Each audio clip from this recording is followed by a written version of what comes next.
Hi, welcome to the Yarn and Yarns YouTube channel.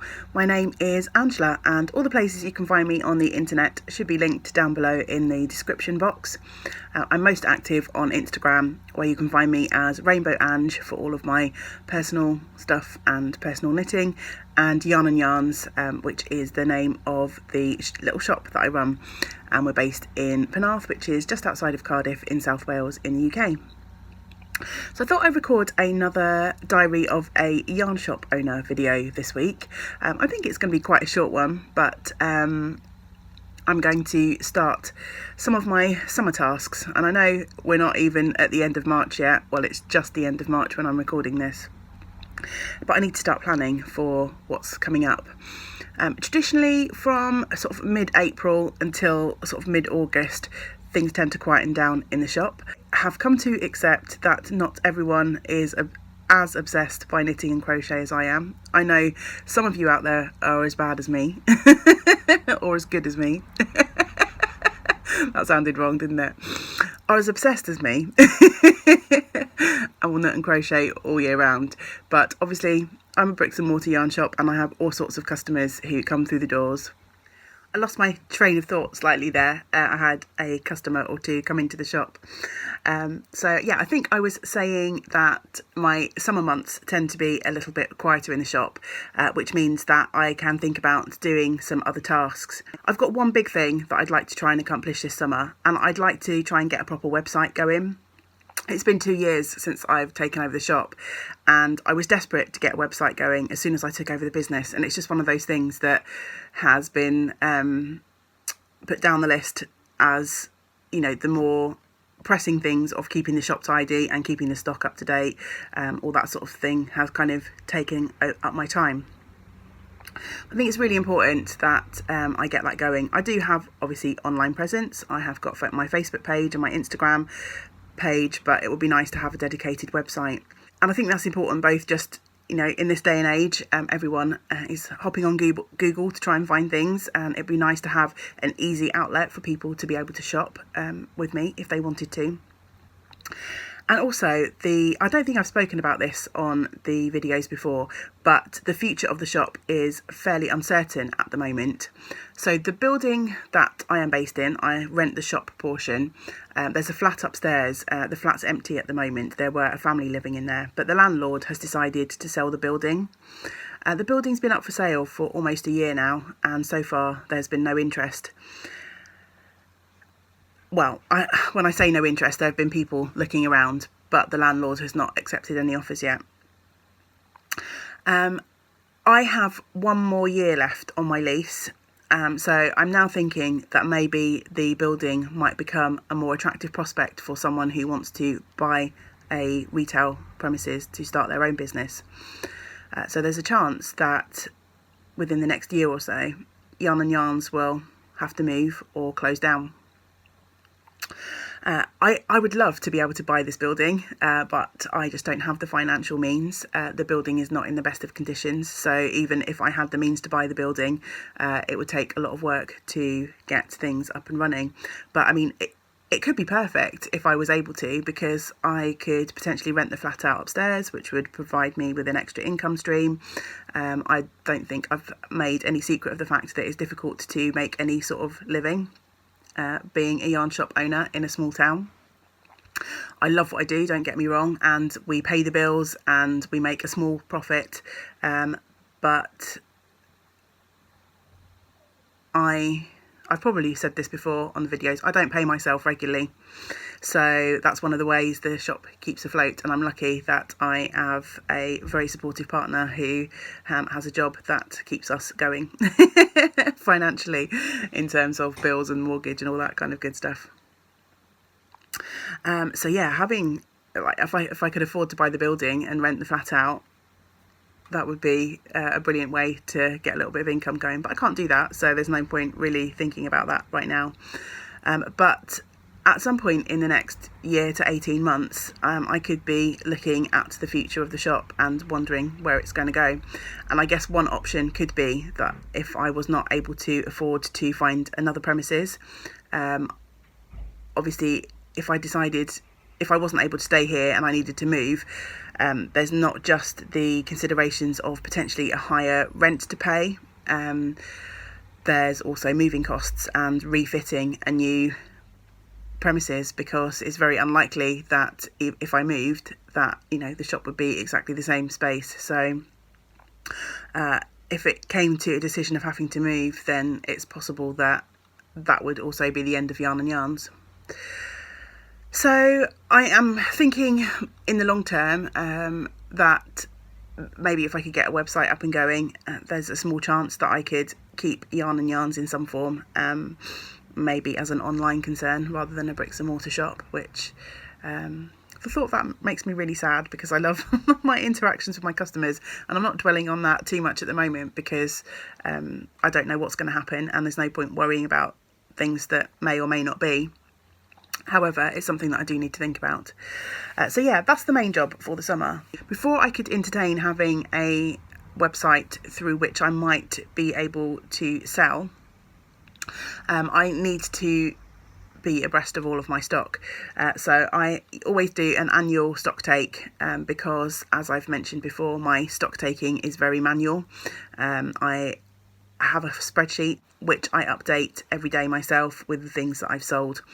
Obviously, a few months ago, it wasn't just me here. I had another lady who also worked in the shop when I wasn't here. So there were two people operating that, and mistakes happen. And also, you know, I keep my laptop on the counter and I'm often stood there chatting to people while I'm serving them. And, you know, things get put on the keyboard. I lean on the keyboard and, you know, accidentally overtype some things in that spreadsheet. And if I don't notice them and recorrect it, then sometimes the spreadsheet gets saved with, you know, random characters rather than number of items in the inventory. You know what it's like. So yeah, I am starting to do my stock take this week. I'm going to start with my patterns. So I think I've shown this before, but I'll try and whirl you around in a minute.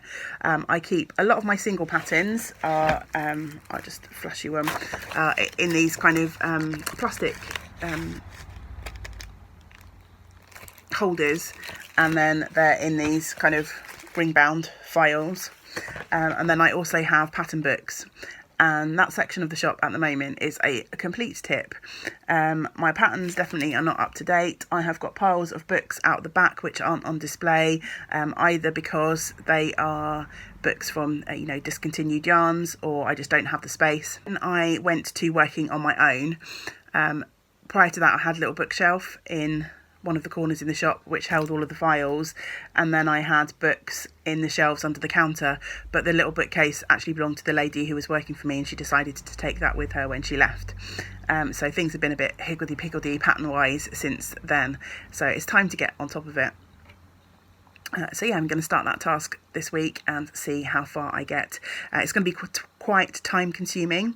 It's going to involve me pulling out all of these patterns, some of which, you know, I keep multiple copies of the same pattern in the same plastic file. Just going to need to pull those out, count them, update the spreadsheet. So yeah, wish me luck. I will obviously need to do that in between customers. Get none of that done on a Monday, Wednesday, Thursday or a Saturday because they're group days. So yeah, it could be a fairly slow process, but I'm hoping the sun's shining today, which probably means it's going to be fairly quiet in the shop. So I'm hoping that I'll get a good portion of the single patterns sorted out.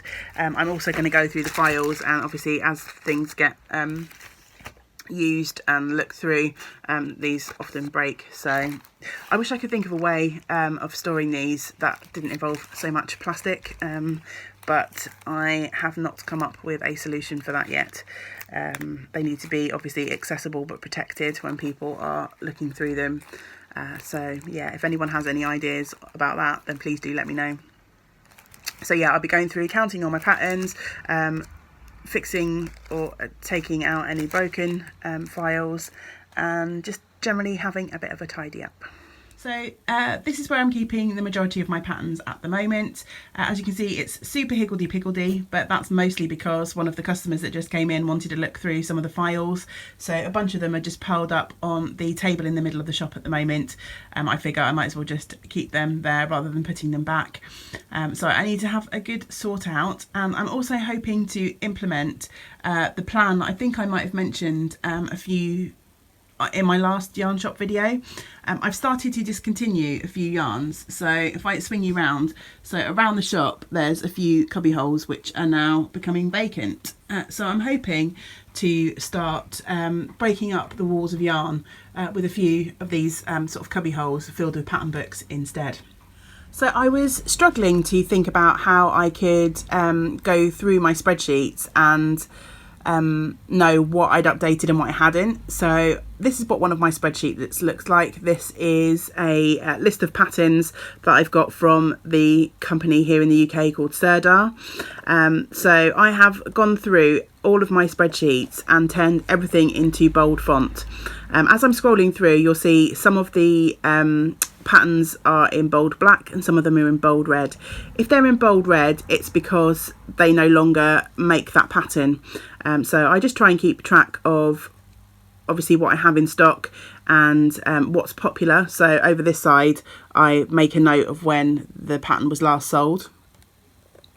And yeah, that's basically how I keep track of things. So I'm going to go through pattern by pattern, and once it's been updated, I will highlight the row and turn it back to a non-bold font. Me keep track of which ones I've actually updated and which ones I haven't, and then by the end of this exercise, hopefully anything that's still in bold that hasn't been accounted for, I can just delete. It's coming up for 2 o'clock. I've just had a little break to grab some noodles for lunch. I've managed to sort through 3 of the 19 pattern files that I have. Obviously that's not including the books. So yeah, it's going to be a fairly long job to get this inventory done. I'm going to take a little break. It's quite hard on the eyes looking at spreadsheets all day. So as I say, I've just had some lunch, so I'm going to knit for a little while. Not long, just a quick break. I've got this octopus on the needles at the moment. It's a project, another baby cardigan. Well, it's a toddler cardigan. I think this is the 1 to 2 year size, or maybe the 2 to 3, I can't remember. But one of my customers has knit the garment, so I'm just picking up the button bands for her, and then I'll finish sewing it up. This is knit in some Serdar Crofter yarn. You will have seen me finishing off garments for this customer before. She really likes knitting in the multicoloured yarns, and this one's really nice. Some nice kind of purpley blues and greens and some mustard. So yeah, I'm going to see if I can finish one side of the button band to give myself a little break from the screen, and then I'll get back to the inventory this afternoon. It's 4:15, so I'm about to close the shop up in a little wee while. I managed to get through another 3 of those pattern files this afternoon, but about 3:30 my eyes decided they didn't really want to look at spreadsheets and numbers anymore. So I gave myself a break and carried on working on that project that I was showing in my lunch break. Which is this little cardigan that I am sewing up for one of my customers. So I've managed to sew all of the side seams up now. I added the little button band. It's only a really short garter stitch band, so that didn't take very long at all. But this little jacket's got pockets in, so I have still got the pockets to sew down, and then straight ends to weave in and buttons to add. But I should get that done tomorrow while I am facilitating one of my groups. So yeah, that's it for the day. I'm obviously not going to continue this video and just come back and give you updates on how many patterns I've inventoried, because that wouldn't make for particularly interesting content. So I'll probably wrap up this video here. It's still lovely and blue skies and sunshine out there, and I'm itching to get out into the fresh air, so I might take a walk down to the seafront on my way home. It's not really on my way home, but I can do a bit of a loop circuit and end up at home. So If I do that, I might do a little bit of footage, because if it's warm enough, I might sit and knit a few rows while I am down there, just to end my day on a lovely relaxing note before going home to cook all the dinner and, you know, do all the housey stuff. So I guess all that remains is for me to say thank you for taking the time to watch this video. I really hope that you have enjoyed another little peek at my life as a yarn shop owner, and if nothing else, then this is an interesting record for me. So I really appreciate your patience with me as I upload these kind of partly indulgent videos. So until next time, I hope you get to do some of the things that you enjoy, and a great big woolly hugs to you all. I'm on my way down to the beach. It's beautiful this evening. I'm really excited because I've just got an email. I decided that I am on my way down here to check on my personal emails on my phone, so I hadn't done it today, and I've just had an email to say that there's a package waiting for me at home. Caroline, who is Colourful Creativity, had got a lovely coupon code for her Etsy shop at the moment, and I think you'll find all the details for that in her latest podcast issue if you want to hop on over to her YouTube channel. So I ordered a couple of skeins, and then we decided to do a little swap as well, because she had some fibre that she wasn't particularly enjoying spinning, and it's orange. So I said that I would gladly take that off of her hands. So we've arranged to do a little swap. So I think she's put some extra things in that package for me. I'm still putting her package together. But yeah, I was so tempted to forget about this walk and go straight home, but it's too beautiful not to. I'm walking down towards the front through one of our local parks.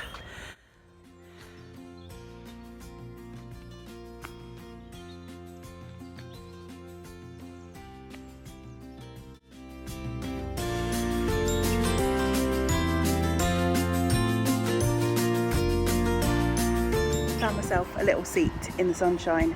It's a little bit breezy down here, but it's still nice and warm. Working on my Monet sock.